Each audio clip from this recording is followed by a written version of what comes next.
భద్రాద్రిలో BRS నేతపై లైంగిక వేధింపుల ఆరోపణలు. పాల్వంచ పోలీస్ స్టేషన్లో కేసు నమోదు. వివాహిత మహిళా ఫిర్యాదుతో ఎఫ్ఐఆర్ నమోదు. న్యూడ్ వీడియో కాల్స్ మార్ఫింగ్ ఫోటోలతో బెదిరించారని ఆరోపణ. అప్పు వ్యవహారాన్ని అడ్డుపెట్టుకొని వేధింపులకు పాల్పడ్డారని ఫిర్యాదు. కేసుపై సమగ్ర దర్యాప్తు చేసి నిందితుడిపై చర్యలు తీసుకోవాలని బాధితురాలు డిమాండ్ చేస్తారా? పాల్వంచలో ఏమవుతుంది? పాల్వంచన భద్రాద్రి కొత్తగూడెం జిల్లా ఏమైందో చూస్తావు.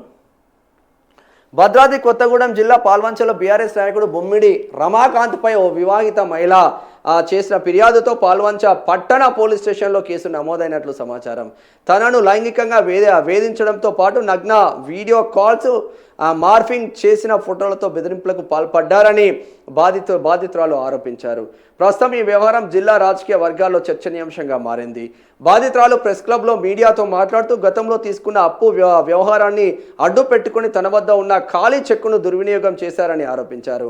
తాను తీసుకున్న మొత్తానికి మించి 8.50 లక్షలతో చెక్కు నింపి చెక్ బౌన్స్ కేసు నమోదు చేసి అనంతరం ఒత్తిడి తీసుకొచ్చారని పేర్కొన్నారు.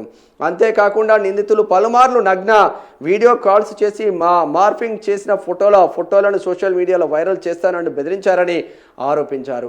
శారీరకంగా సహకరించకపోతే చంపేస్తామని బెదిరింపులకు పాల్పడ్డారని ఆమె వెల్లడించారు.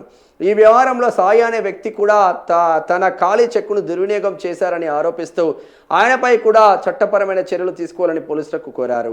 జూలై 25న పాల్వంచ పట్టణ పోలీస్ స్టేషన్లో ఫిర్యాదు చేసిన అనంతరం పోలీసులు ఎఫ్ఐఆర్ నమోదు చేశారని బాధితురాలు తెలిపారు. కేసు నమోదైన తర్వాత కూడా రాజకీయ పలుకుబడి ఉందంటూ తనను భయభ్రాంతులకు గురి చేస్తున్నారని ఆరోపించారు. అదేవిధంగా తాను ఓ రాజ్యసభ సభ్యుడి పిఏగా సోషల్ మీడియా కోఆర్డినేటర్గా పనిచేస్తున్నారని చెప్పుకుంటూ కేసును ప్రభావితం చేసే ప్రయత్నం చేస్తున్నారని కూడా బాధితురాలు ఆరోపించారు. అయితే ఈ ఆరోపణలపై సంబంధిత వ్యక్తుల నుంచి అధికారిక స్పందన వెలువడలేదు. కాబట్టి ఇవి ప్రస్తుతం ఆరోపణలుగానే ఉన్నాయి. బాధితురాలు తన కుటుంబానికి బాధితురాలే చెప్తుంది కదా, బాధితురాలు మీడియా ముందుకు వచ్చి చెప్తుంది కదా. ఆర్ఎస్ ప్రవీణ్ కుమార్ గారు ఈయన ఇంటి ముందు పోయి ఇప్పుడు ధర్నాలు చేస్తారా, రాస్తారోకాలు చేస్తారా? మీ ఓడే కదా కేటీఆర్తో జబర్దస్త్ ఫోటో దిగిండు కదా. మరి ఇటువంటి దుర్మార్గుడు ఆడపిల్ల పైన మహిళ పైన కన్నేసి ఇట్లా చేస్తూ ఉంటే మరి బీఆర్ఎస్ వాళ్ళు అందరూ పోయి ధర్నాలు చేస్తారా? వాళ్ళ ఇంటి ముందు పాల్వంచ బీఆర్ఎస్ వాళ్ళనే ధర్నా చేస్తారా? వస్తుంది రా భయ్, ప్రతి ఒక్కరికి టైం వస్తుంది.